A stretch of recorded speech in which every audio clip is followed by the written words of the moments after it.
Hey, what is poppin', everybody? Let's get into the recap from yesterday. Yesterday, another 2-in-1 day, another profitable day for us. I even ended up playing Igor's saves yesterday. That was a play I really wanted to do. I was waiting yesterday. That's why yesterday's video was so late, because I was trying to wait for the goalie plays. Didn't end up coming out, but I did end up playing it later in the day anyways. Individually on odds was Igor's saves. But the plays that we did end up doing yesterday in the video, we did Steven Stamkos over 3.0 shots, crushed it with 7. And it was the same story for Micah. He had 7 shots as well. And of course, the lock of the day, Alex Kuhlhorn, has his worst game, and he only had 1 shot. Everybody feasted yesterday that we picked, except for Alex. We just needed him to get to 2. By the end of the day, he got bumped to 2.5. I even told someone in the comment section yesterday when they were like, hey, you got bumped to 2.5. Should I still play him? I said no. Go with Igor instead, because I did really like Igor yesterday. But it is what it is. 2-in-1 day, still a profitable day. Even the guy that I mentioned at the end of the video yesterday too, Ross Colton, he ended up going over in his shots. I did say in the yesterday, I was like, wouldn't be shocked if he did go over. He kind of beat out or fell out of the picks yesterday, but solid day still yesterday.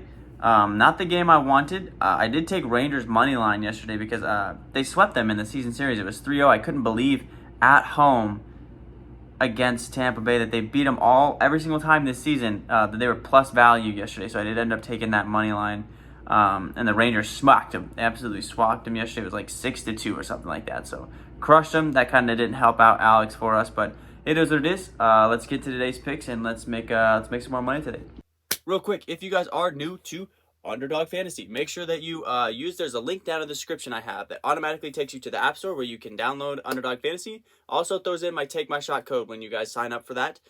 So when you make your first deposit, it helps me out big time, as well as it gives you a 100% deposit match up to $100. So if you throw in $20, for example, you'll get actually $40, and they'll give you another $20 free just to bet on for funsies, a little risk-free bets for fun. And so that is always nice as well to get those risk-free bets. Also helps me out, like I said, big time if you guys use my code TAKEMYSHOT. Because all my picks every single day are always going to be Underdog Fantasy picks. I think it's the best player prop betting app out there. With that being said, now let's get to today's picks. All right, baby. Headed into our lock of the day, we are going to have a combination of a couple NHL picks and one NBA pick for the start of the NBA Finals today that I do really like in this one. But for today's lock of the day, we're going to head over to the Colorado Avalanche. Not anticipating today to be a super high-scoring game like it was in that first matchup. They absolutely, I think it was 8-6, right? So massive scoring game there. I don't think it'll be just as high as that in this one. But today's lock of the day is going to be coming from the Colorado Avalanche. Give me Nazem Kadri, baby. Over 3.5 shots. He started the day at 3.0. A couple of guys started the day at 0.0, and they bumped him since the start of this morning. And there are 3 matchups in the regular season. He had 3, 5, and 9. So he's hit in 2 out of the 3 matchups. He had 9 shot attempts in that first game. The thing that really got me with Nazem here was his home performances. His home performances, he's split 3 for 6. He's gone 2, 6, 5, 9, or 2, 6, 5, 3, 1, and 9. The other thing that got me with Nazem here, he gets about 18 minutes of time on ice. So he's out there for a very long time.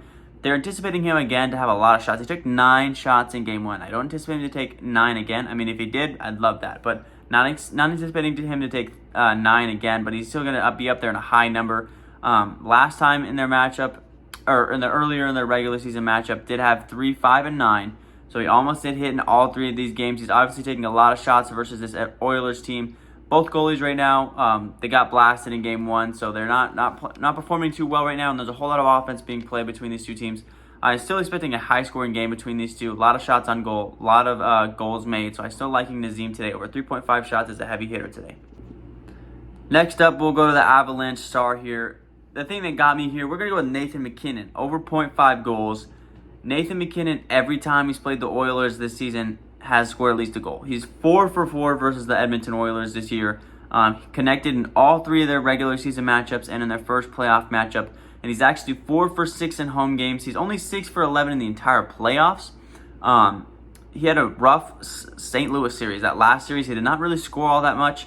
But in that first series of the postseason, he had a goal in every single game in that series.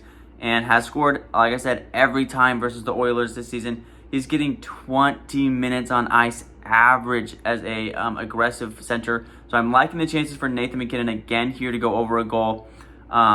like I said, both goalies are really struggling. Mike Smith and Darcy in that first game got subbed out in that first period. Not a whole lot of faith in either team's goalies with such explosive offenses on both sides. Nathan MacKinnon has been on a fantastic playoff run. Hopefully we can get him to score again here tonight versus the Oilers. I'm liking Nathan MacKinnon over 0.5 goals today. Let's get it.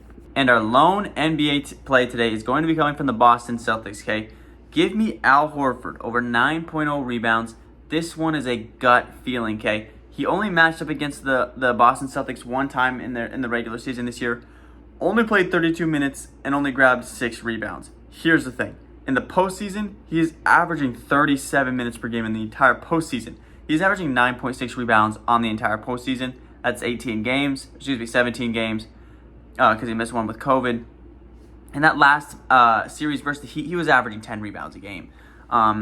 In their last series versus the Warriors with the Dallas Mavericks, Maxi Kleber, not at all known as a rebounder. In those last 2 games of the series, finished with 8 rebounds and 8 rebounds. Al Horford is out there for a very long time. He's almost averaging 40 minutes a game here in this postseason. He's going to be out there for a very long time here to end out these NBA Finals, end out these playoffs. He's going to be a guy that's out there who's going to be getting a lot of rebounds. Okay, the Warriors take a lot of shots. They take a lot of shots offensively, which means there's a lot of opportunities for rebounds. So I'm liking Al Horford to continue to be a great rebounder as he's shown throughout the entirety of these playoffs. Give me Al Horford over 9.0 rebounds on my gut feeling on this one. All right, with that being said, guys, it's time for our perfect 3-slip. Our lock of the day is Nazem Kadri over 3.5 shots. Give me Nathan MacKinnon over 0.5 goals, and give me Al Horford over 9.0 rebounds today to lock out our perfect 3-slip. All right, boys, and with that being said, that's going to wrap up today's video. Really liking these plays today. I literally thought about not doing any NBA plays today. The Celtics are going to be in for a rough one tonight. I thought about doing under on Jason Tatum's points. That was my favorite behind Al Horford here. He's only gone over in his points once versus the Warriors in the last 5 matchups. He had a 44-point game. The Warriors are going to get back everybody tonight. Hear me out on this one. Warriors are going to be completely healthy, coming off of 7 days of rest, no travel. Celtics, 4 days rest, had to go from Miami to Boston, back to San Francisco. Really banged up on this roster. There's just no way that the Celtics win this first game. They're going to have a rough first one here in San Francisco for this first game of the NBA Finals.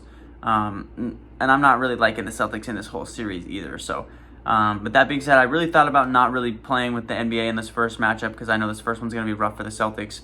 And the NHL has just been playing out way better for us. We've been getting a lot more money with the NHL here than we have. I've bet on half of the NHL games as opposed to NBA games this postseason. And I've won way more money with the NHL than I have with the NBA. So I'm going to stick with what's been getting me way more money. Obviously, I'm going to bet on the NBA Finals. Kind of want to see how this first game plays out. Look at matchups and see how people are playing. But with that being said, guys, 3 solid plays today. I will catch you tomorrow. Hopefully we get a sweep. Let's get it.